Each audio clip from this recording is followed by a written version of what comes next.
What is up? What's poppin'? You know it ain't no stopping. It is your boy, the International Sensei, back at it again. Welcome, my friends, to the Into the Dojo podcast, baby. You know the drill. Keep it right, keep it tight, and above all, talk to me nice. And now it is a good time to be alive because you know what time it is. It is time for that PS5. But y'all know the drill when it comes to that. Fighting games are kind of on the back burner when it comes to the next gen consoles. But before I get into that, definitely want to touch on my favorite moment of the stream or just the announcement of the PS5. Definitely has to be the brand new Spider-Man game, the continuation of the Marvel Spider-Man that was on PS4. Played that, had a blast with it. I also cosplay Spider-Man, and it is the Miles Morales story. I'm not gonna give any spoils for the Marvel Spider-Man if you have not played it yet, but Miles Morales is in a video game, and it really speaks to my heart, man, because like that's like one of the only superheroes that I really like felt represented myself and my background. I am African American and I am Hispanic. I am a Puerto Riqueño. You know, I gotta roll the R's in there. You know what I'm saying? But I just never had a like. There was never a hero when I was growing up that like represented my background fully, and I just thought it was dope to have that like Afro Latino boy that grew up in New York and then went to school in like a very suburban district. You know what I mean, where there was a lot of lack of diversity, I would say. And I grew up like when I did grow up, I went to a private school and things like that. Was always like the kind of like the like one like token black kid or like token Latin kid, whatever, in the class, like one or two. You know what I mean? So I definitely can identify with it a lot. And Enter the Spider Verse is probably my favorite movie ever. I've watched that thing. Oh my goodness, it's like disgusting how many times I watched it. But I digress. Just a soft tender moment from your boy Sensei. But back to the games. Definitely Spider-Man was gonna be my highlight of the series. The price point did not get dropped just yet. I'm hoping it's kind of low because if not, your boy is gonna become a PC player because I'm not spending like $1,000 on no damn console. That's 100% bullshit. Okay, so let's not do that. Anyway, on to the fighting game side of things. When it comes to next gen consoles, I mean, the fighting games are kind of have always been on the back burner in a lot of ways. I think that I mean it's tough because like you build these fighting games on certain engines and they play a certain way, so then you have to kind of like revamp it for new systems, and you kind of get the technology a little bit later. And it's always kind of been like behind. I mean, I know in Japan, like Street Fighter, like just got into like arcade, just got out of arcades and I think it was a Street Fighter 5 version. It was a little bit slower putting it into the arcades and stuff like that. So it's just been different. I think with the boom of esports, they've kind of fighting games have kind of like been designed a little different as far as like how they play and what kind of content they have. Certain companies obviously are still going to be great with it, like NRS. I mean, regardless of how much esports they've delved in, they still put a lot of user friendly content in there, whether it's Multiverse and Injustice, the Crypt and MK, the amazing story modes that they have in all the games. So it's going to be interesting to see, but I wonder who's going to come out first because, I mean, you think about Street Fighter 5, I think that's been out for about 4 years. MK11 is on year number 2. We know NRS tends to make a new game after like 2 to 3 years. So I think it might be a new game in development.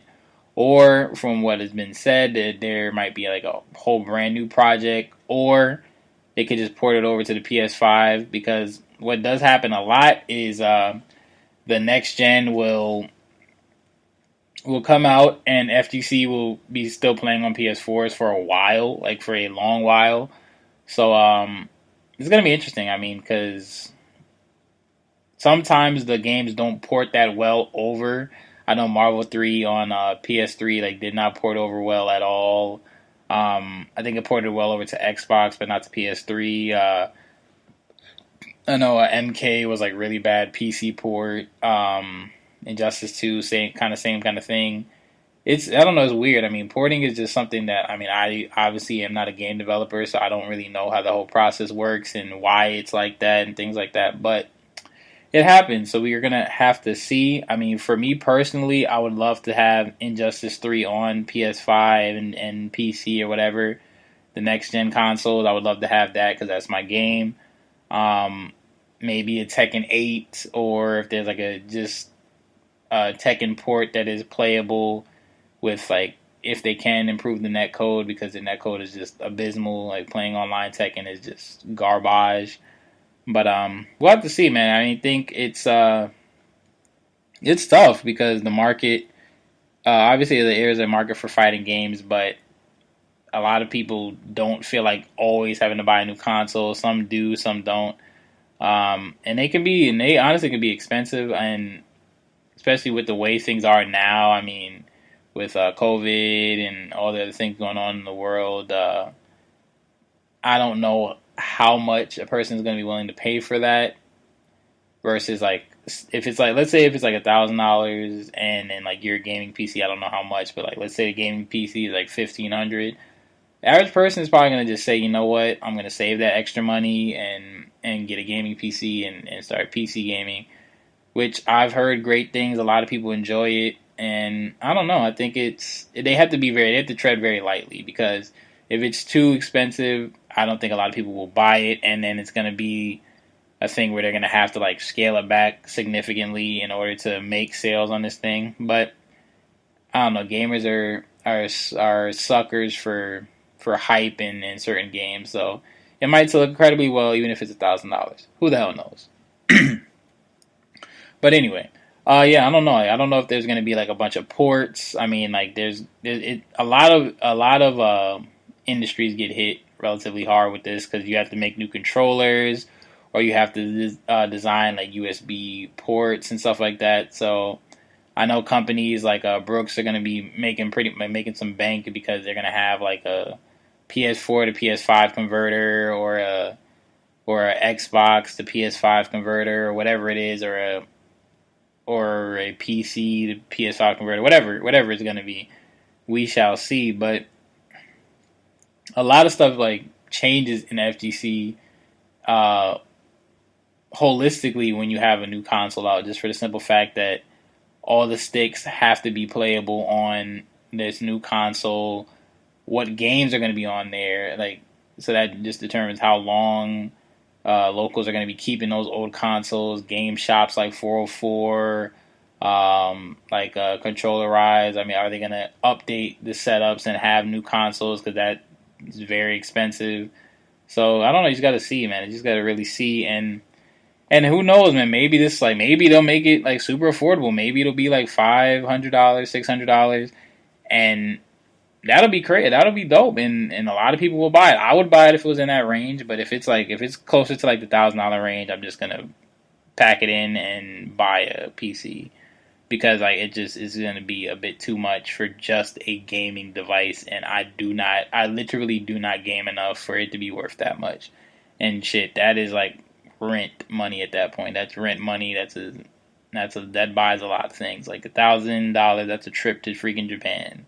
So I don't know if I'm gonna break that kind of bread off just for a gaming console. Anyway, I'm excited about it, man. What do you guys think about the PS5? What fighting game do you think will be first? Do you think it'll be another Street Fighter and MK?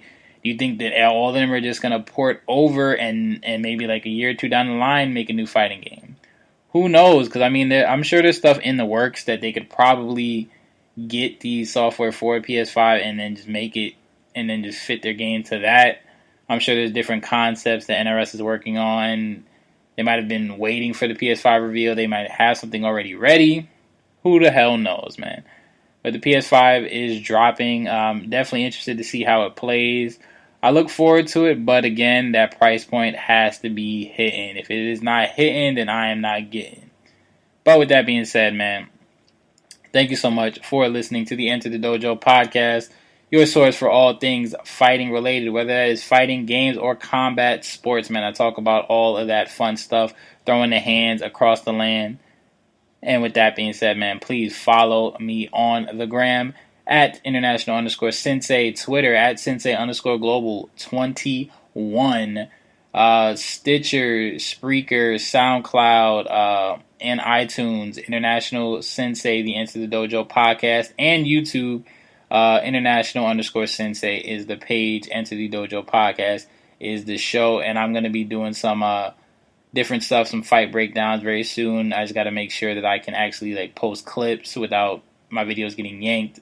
I don't really give a damn about the monetization right now. I mean, like, I just want to post good content. So be on the lookout for that. With that being said, that is it. I've been said with that being said like 4 fucking times. Now we must exit the dojo. Us.